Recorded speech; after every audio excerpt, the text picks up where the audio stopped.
লেখক কুম্ভকর্ণের একা অহল্যা। গৌতম সেন। মার্চের শেষ। তার অফিসে ইয়ার এন্ড চলছে, কাজের দারুণ চাপ। এই পুরো মার্চ মাসটাতেই তাকে তাড়াতাড়ি অফিস যেতে হচ্ছে। বেডরুমের প্রমাণ সাইজের আয়নার সামনে টাইটা ঠিক করতে করতে সে বলল, কি গো, ব্রেকফাস্ট রেডি করতে পারলে নাকি বাইরে খেয়ে নেব? ঘর থেকে বেরিয়ে এসে সব দেখে তারপর কথাগুলো বললে ভালো হয় না? লিভিং কাম ডাইনিং থেকে কথাগুলো অহল্যা বলল। গৌতম বেডরুম থেকে বেরিয়ে আসতে আসতে বলল, তোমার আজকাল কথা বলার ধরন পাল্টে যাচ্ছে। ঠিক আছে, এবার খেয়ে নাও। না না, আই মিন ইট। তুমি আজকাল বড্ড রুক্ষভাবে কথা বলো। ওই বাংলা সিরিয়ালগুলোর এফেক্ট, বুঝলে? ডাইনিং টেবিলে চেয়ারটা টেনে বসে পাউরুটিতে কামড় দিয়ে সে বলল, তোফা হয়েছে, তোমার কিন্তু রান্নার হাত খুলছে। বলছো?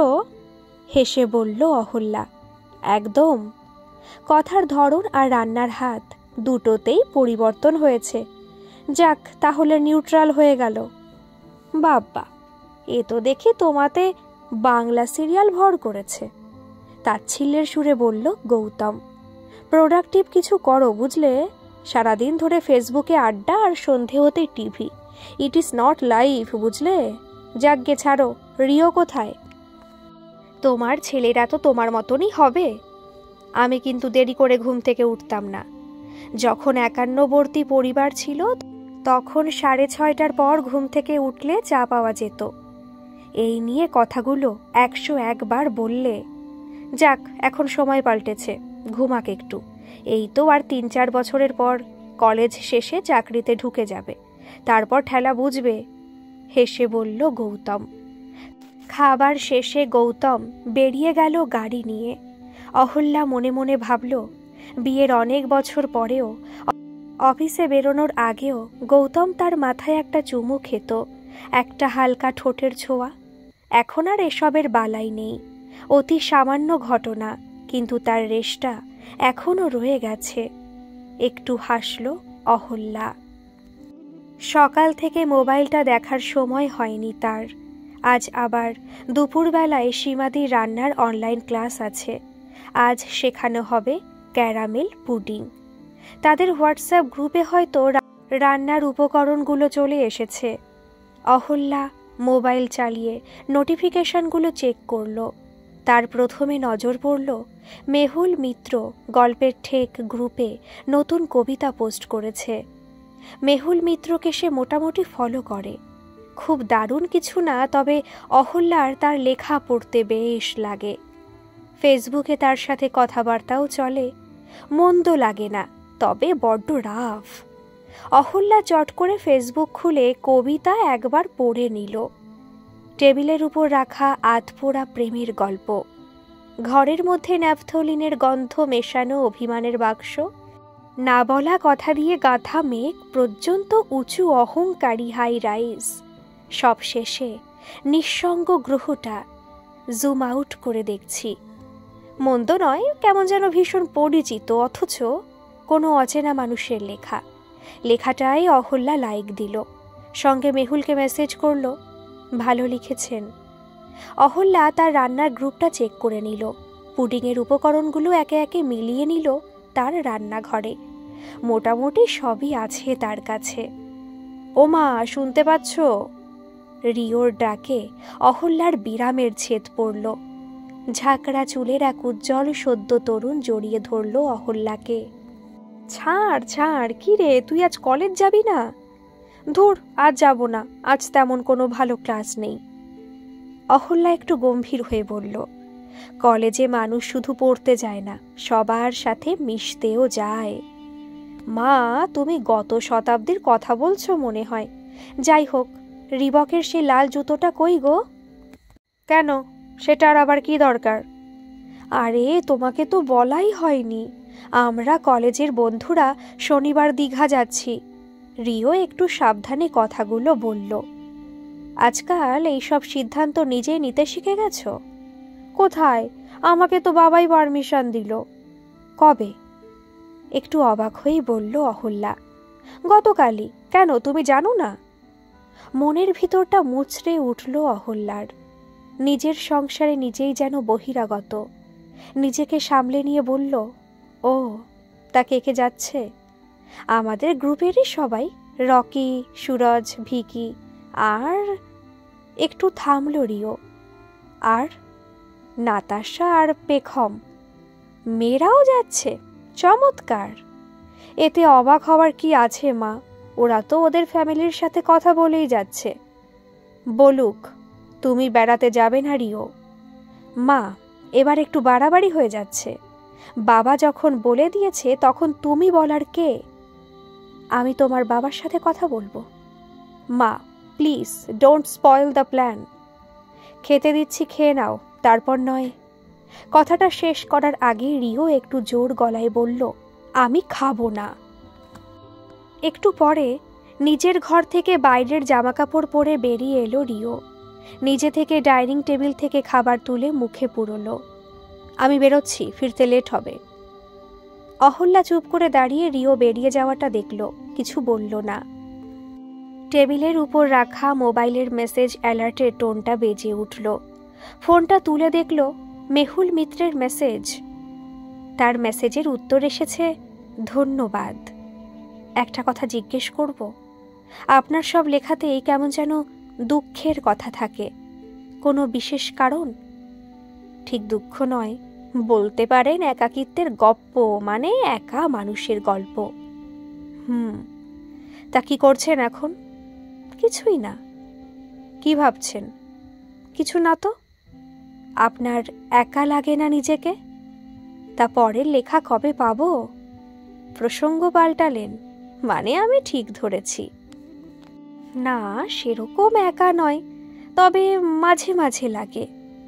এখন লাগছে? আপনি কি মহিলাদের একাকিত্ব খুঁজে বেড়ান? মানুষের একাকিত্ব খুঁজে বেড়াই। আচ্ছা, আপনি কি এখনো নিজেকে মহিলা ভাবেন? কেন, কোনো সন্দেহ আছে? না, মানে আপনার ছেলের ছবি দেখলাম, কলেজে পড়ে তো। কলেজে পড়া সন্তানের মায়ের জীবনে যৌনতা থাকে না। সে বৃষ্টি ভিজে আয়নার সামনে নিজের আদিম গভীরতা খুঁজে পায় না। তার ঠোঁট শীতের হাওয়ার কবষ্ণতা টের পায় না। একান্ত গোপন সময়ে নিজের নগ্নতা তাকে আর অবাক করে না। আর এসব না থাকলে তাকে মহিলা বলে আলাদা করে লাভ কি? মানুষ বলাই ভালো, তাই না? শিউরে উঠল অহল্যা। আপনি জানেন আপনার এই সব কথার স্ক্রিনশট তুলে ফেসবুকে দিলে কি হবে? ধুর, কি হবে? আর আপনি দিতেই পারবেন না কেন? আপনি মধ্যবিত্ত। আপনার একমাত্র ইউএসপি সমাজ। আমার থেকে আপনার সম্মানের বেশি ক্ষতি হবে। যাই হোক, আপনার স্বামী চাকরি করেন? যাই হোক, আপনার ফোন নাম্বারটা দেবেন? কি হবে? থাক, লাগবে না। মিনিট 30 বার্তালাপ শেষ হয়ে গেল। অহল্যা মনে মনে ভাবল, খুব একটা খারাপ কিছু বলেননি মেহুল। নিজেকে নিয়ে সে ভাবতেই ভুলে গেছে। সে শুধু আপ্রাণ চেষ্টা করে চলেছে সংসারটাকে বেঁধে রাখার। আদর্শ গৃহবধূর হবার শপথ তো তার অনেক দিনের।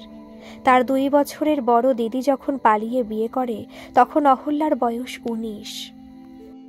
তার বাবা ছিলেন মফস্বল শহরের এক স্কুলের শিক্ষক। বড় মেয়ের এসব কাণ্ড মেনে নিতে পারেননি।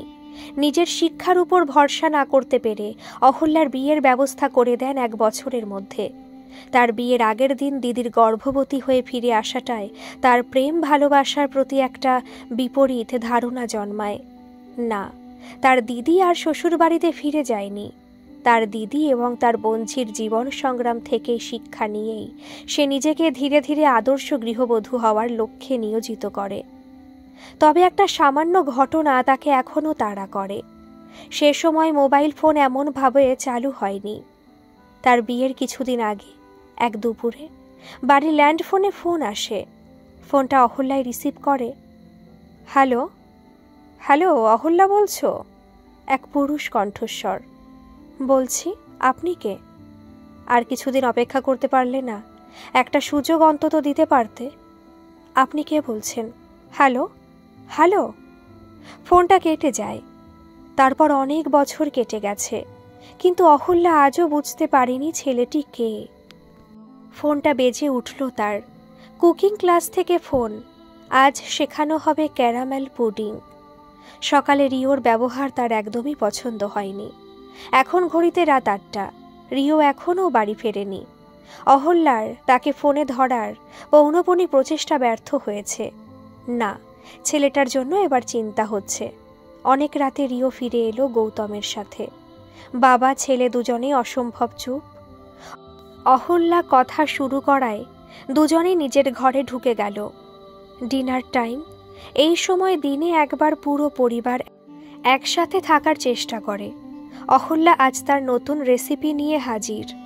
পরিবারের মৌনতা ভাঙল খাবার টেবিলে। রিও বলছিল, তুমি নাকি ওকে ঘুরতে যেতে বারণ করেছ? বারণ করেছি। ও তোমাকে বলেনি আমি ওকে পারমিশন দিয়েছি? বলেছে, কিন্তু মা হিসেবে আমারও কিছু বলার অধিকার থাকতে পারে, সেটা মনে হয় তুমি ভুলে গেছো। তুমি বাংলা সিরিয়ালগুলো দেখা ছাড়ো, বুঝলে? তুমি কি খবর রাখো ওদের সাথে দুজন মেয়ে বন্ধুও যাচ্ছে? হ্যাঁ যাচ্ছে তো। তুমি সেটার মানে বোঝো না? আমরা কোনোদিন ভাবতে পারতাম? আমাদের তো একটা শিক্ষা আছে নাকি?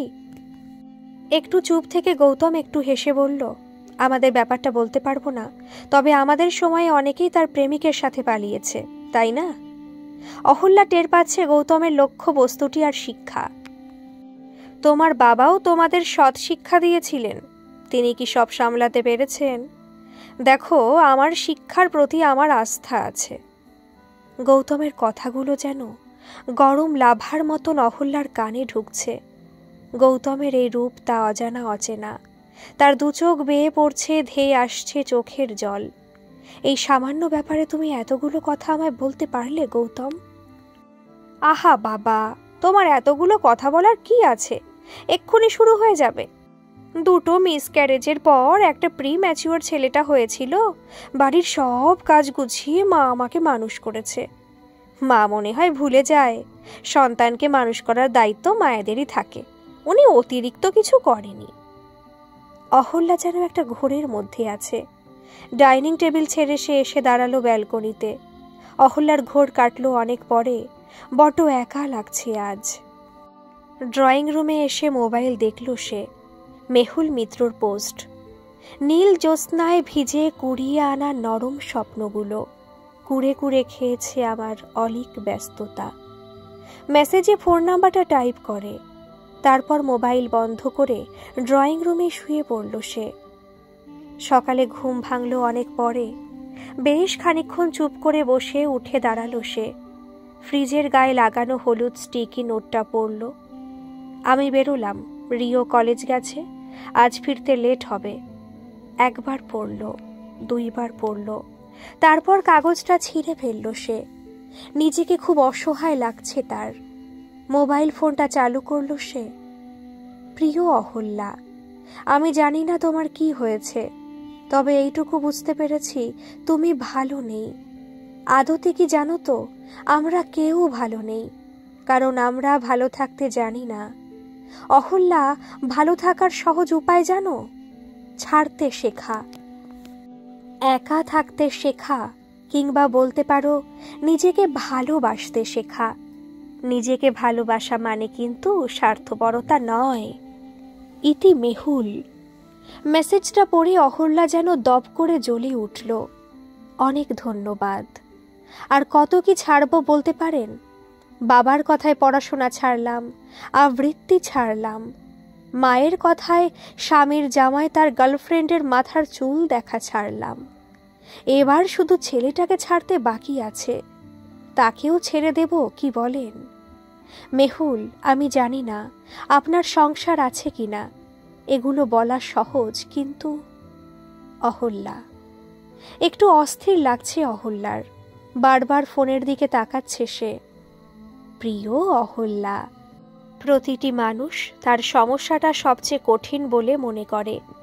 এবার একটা কথা বলি, তোমার স্বপ্ন বাঁচাতে কিংবা প্রশ্নের উত্তর পেতে তুমি কি করেছ?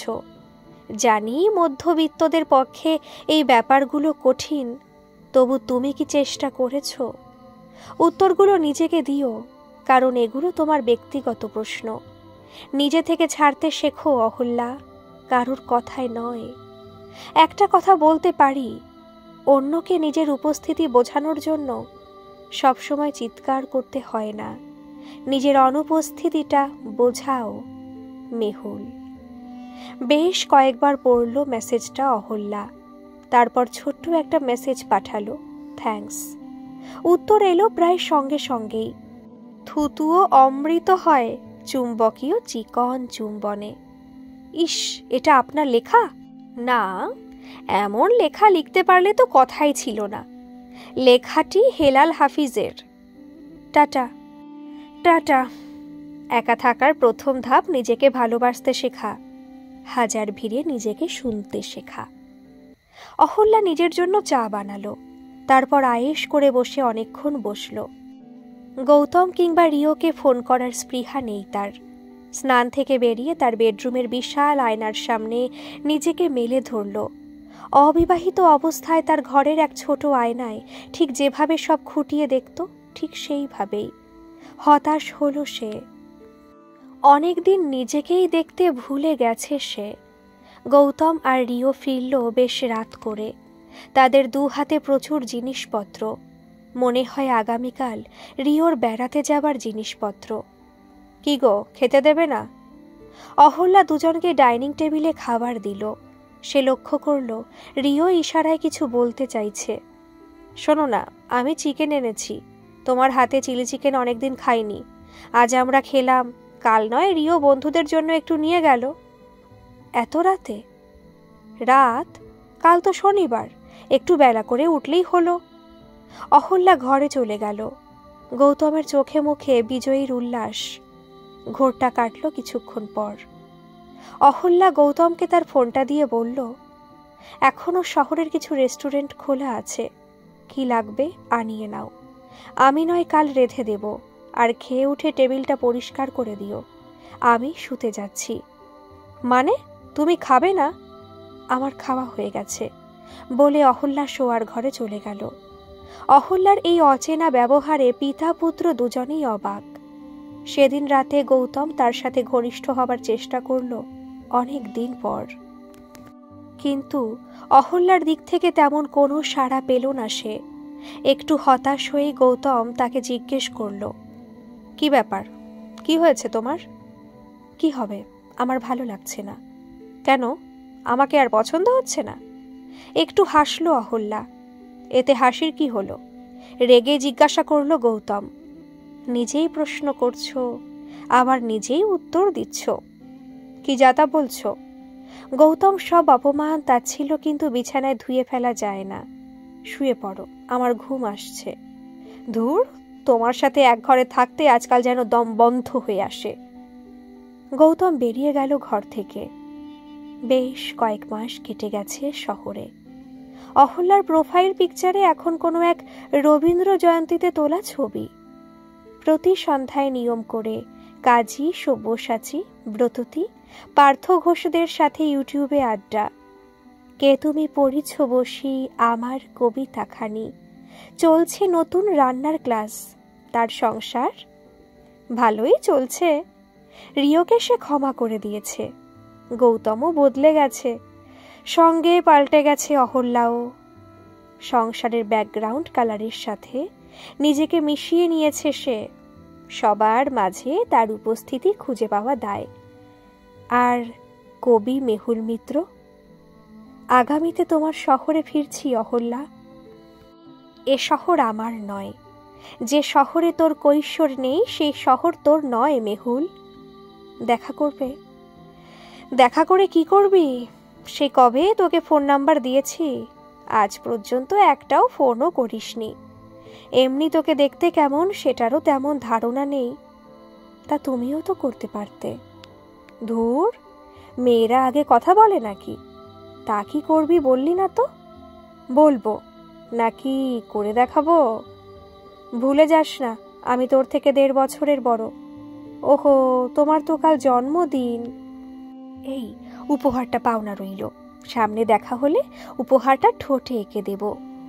শিউরে উঠল অহল্যা। নিজের ঠোঁট দুটো ছুঁয়ে দেখল সে। তার নরম ঠোঁট দুটো যেন জন্ম পিপাসু। সুনামির সংকেত আসছে, হয়তো ভাসিয়ে নিয়ে যাবে তাকে।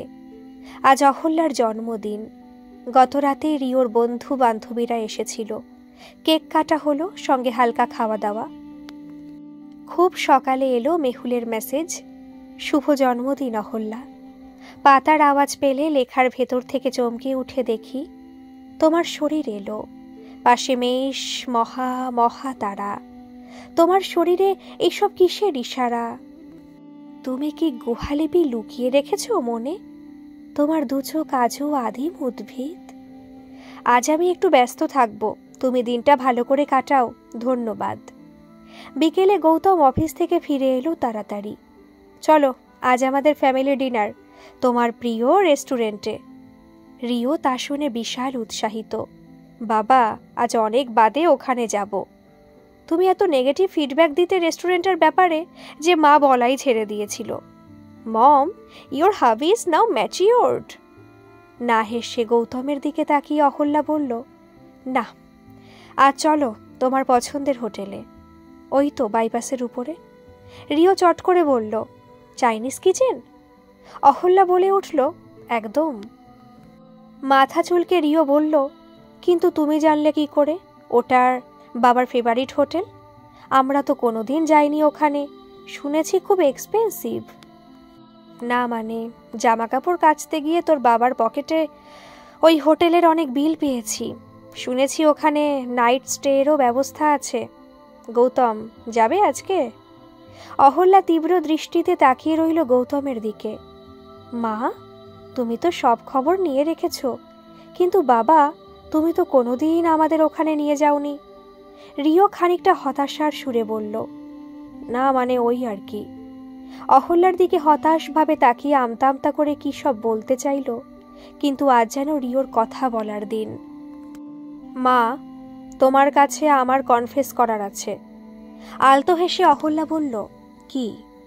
সেবারে দীঘা যাবার আগে আমাকে ক্ষমা করে দাও না। এর আগেও বলেছি, কিন্তু আজ it is deep from my heart. থাক না সেসব কথা। আর শোন, ওই কথাগুলোর জন্য নিজেকে যেদিন ক্ষমা করতে পারবি, সেদিন জানবি সব ঠিক হয়ে গেছে। অহল্যা দৃঢ়ভাবে কথা বলল, কিন্তু সেটাই তো হচ্ছে না। হয়ে যাবে, সময় সব পারে। আচ্ছা চল আজ আমার পছন্দের রেস্টুরেন্টে। অনেক রাতে পুরো পরিবার ফিরল তাদের বাড়িতে। গৌতম যেন চুপ করে গেছে। বেডরুমের ড্রেসিং টেবিলের সামনে দাঁড়িয়ে অহল্যা তার মেকআপ তুলছে। I have to confess something. Gautam খুব ধীরে কথাগুলো বলল। কি? চমকে উঠল অহল্যা। মানে অনেকদিন ধরেই বলবো ভাবছি। থাক গৌতম, তোমাকে কিছু বলতে হবে না। তুমি সত্যি বললে আমি মিথ্যা ভাববো, আর মিথ্যা বললে সত্যি। অনেক কষ্টে আজ আমি এখানে এসেছি, আমাকে ছেড়ে দাও তুমি, প্লিজ। গৌতম আরও কিছু বলতে যাচ্ছিল। থাক গৌতম, আর কিছু বলো না, আমি ভালো আছি। তুমি অন্য কোথাও ইনভলভড। শুয়ে পড়ো, গুড নাইট। আজ প্রভাতে পুরানো শহরে নতুন বেশে প্রতীক্ষা শেষে। সকালবেলা ফোনটা চালু করতে মেসেজটা পেল অহল্যা। এক অচেনা অনুভূতি গ্রাস করেছে তাকে। প্রথমবার গোপন অভিসারের ভয়, সঙ্গে খুব চেনা এক অপরিচিতের সাথে মিলনের উত্তেজনা মিশে গেছে। নিয়মের কাজে ভুল হয়ে যাচ্ছে বারে বারে, বেনিয়মের স্বপ্ন। বিকেলের ডাকে ডাক এলো। কাল 11:30, হায়াত হোটেলের লবি। গলাটা শুকিয়ে গেল অহল্যার। এক অদৃশ্য দ্বিধা কাজ করছে তার মধ্যে। হিসাব মেলাতে থাকলো সে গৌতমের অফিস থেকে কত দূরে হোটেলটা। কাছাকাছি রিওর টিউশন নেই তো, কিংবা কোনো আত্মীয়র বাড়ি। না যাওয়ার যুক্তিগুলো বাড়তে থাকলো, ধীরে ধীরে গ্রাস করতে থাকলো অহল্যাকে। নীল শাড়িতে অহল্যাকে মানিয়েছে বেশ। নীল শাড়ি, তার সাথে ম্যাচিং ব্লাউজ, গলায় সাদা মুক্তোর হার। এসি গাড়ির ভেতর তার পারফিউমের গন্ধটা যথেষ্ট জোরালো। রোদ চশমার আড়ালে আজ শহরটাকে ভীষণ ভালো লাগছে। হোটেলের পোর্টিকো সামনে গাড়িটা দাঁড়াতেই দরজাটা খুলে দিল বিশাল গোফওয়ালা দারোয়ান। বিশাল লবি, যে যার কাজে ব্যস্ত। চাপা গুঞ্জন আর কাটেলারির টুংটাং আওয়াজ ভেসে আসছে চারিদিক থেকে। অহল্যা যেন এক অচেনা শহরের সামনে এসে দাঁড়িয়েছে। অহল্যা, ডাকটা এলো পেছন দিক থেকে। এক অজানা অচেনা বিস্ময়ে ডুবে গেল অহল্যা। শরীর জুড়ে বিদ্যুতের স্রোত। পিছনে তাকালো সে। সাদার উপর সোনালি কাজ করা পাঞ্জাবি পরে দাঁড়িয়ে মেহুল। চোস্তা পাজামা, সঙ্গে বাদামি রঙের কোলাপুরি জুতো। গায়ের রং উজ্জ্বল শ্যামবর্ণ। সাদা রঙের পাঞ্জাবিটাই তাকে বেশ মানিয়েছে। সুঠাম স্বাস্থ্য, গোল মুখটার সাথে কাঁচা পাকা দাড়িটায় বেশ লাগছে। অহল্যা বুঝতেই পারেনি এসে কখন তার কাছে এসে দাঁড়িয়েছে। তার পারফিউমের গন্ধ ছাপিয়ে আসছে মেহুল আফটার শেভ। পারফিউম আর তার শরীর জুড়ে সিগারেটের গন্ধটা। অহল্যার মাথায় বিন্দু বিন্দু ঘাম জমছে। কি হলো, চলো লবিটাতে একটু বসি দুজনে। নাও, কপালের ঘামটা মুছে নাও। রুমালটা এগিয়ে দিল মেহুল। এতক্ষণে অহল্যা একটু নিজেকে গুছিয়ে নিতে পেরেছে। ভয় করছে? একটু রসিকতার সুরে মেহুল প্রশ্নটা করল। করছে, আদতে অভ্যেস নেই তো। হেসে উত্তর দিল অহল্যা। তাহলে তোমার সাথে দেখা হলো? এর মাঝে তাদের টেবিলে কফি দিয়ে গেল, সঙ্গে কিছু কুকিজ। মেহুল বলতে থাকল, একা ব্যাপারটার সাথে তো দেখছি খুব ভালো মানিয়ে নিয়েছ। সেটা জানি না, তবে বেশ আছি। এটার পুরো কৃতিত্ব আমারই। একদম। You are looking gorgeous. Flirt করছো? একই কথা। তবে তুমি তো মেসেজেই তুই বলতে, তাই না? রিল আর রিয়েলের মধ্যে এটাই পার্থক্য মনে হয়। আমারও তাই মনে হয়। ডিজিটালি কাছে আসা আর ফিজিক্যালি কাছে আসার মধ্যে আলোকবর্ষের দূরত্ব থেকেই যায়। কবি যখন বলছে তাই হবে, হেসে বলল অহল্যা। আমাকে কেমন লাগলো বললে না তো? যা ভেবেছিলাম তার থেকে। থাক, তুমি ভাববে আমি মিথ্যে কথা বলছি। আমাদের মনে হয় আগে দেখা হওয়া উচিত ছিল। যখন দেখা হবার কথা ভাবছো, তখন দেখা হলে তুমি পাত্তা পেতে না। কেন? আমার 19 বছরে বিয়ে হয়, সেই সময় তুমি নাবালক ছিলে বলে মনে হয়। তা ঠিক, কিন্তু অদ্ভুত দেখো, মানুষের শারীরিক বয়সে বছরে একবার বাড়ে, আর মানসিক বয়স বাড়ে প্রতিটি ব্যর্থতায়। যে যত ব্যর্থ তার বয়স তত বেশি। এখন আমি তোমার থেকে প্রাচীন। তো কবির জীবনে ব্যর্থতাও আছে। কে দাগা দিল এই রকম পুরুষকে? ব্যর্থতারও কিন্তু অনেক রূপ আছে, তাই বুঝি? তা শুনি। সব এখানে শুনবে নাকি? হোটেলে রুমে গিয়ে কি বুলাদির মতন লুডো খেলবো নাকি? উপহারটা দিতে হবে তো, মনে নেই? অহল্যার নরম ফর্সা মুখটা রাঙা হয়ে উঠল, লাল ঠোঁট হয়ে উঠল ডালিম লালচে। কান দুটো থেকে গরম হাওয়া। চলো, তার হাত ধরে টানল মেহুল। লিফটে দুজন ওরা। অহল্যার নিঃশ্বাসে হরিণের চঞ্চলতা। সুইট রুম, মোটা কার্পেটে ঢাকা ড্রয়িং রুমটা। সামনের ভারী পর্দাটা ছুঁয়ে রোদটা আসছে রুমটার মধ্যে। এখানে বসো, টিভিটা চালিয়ে নিতে পারো। অহল্যা মেহুলের হাত দুটো চেপে ধরল। মেহুল আলতো করে ঠোঁটটা ঠেকালো অহল্যার মাথায়। একটু ওয়েট করো, আমি বেডরুমটা রেডি করে আসছি। ঘড়িতে সন্ধ্যা 5টা। রুম বেলটা বাজলো।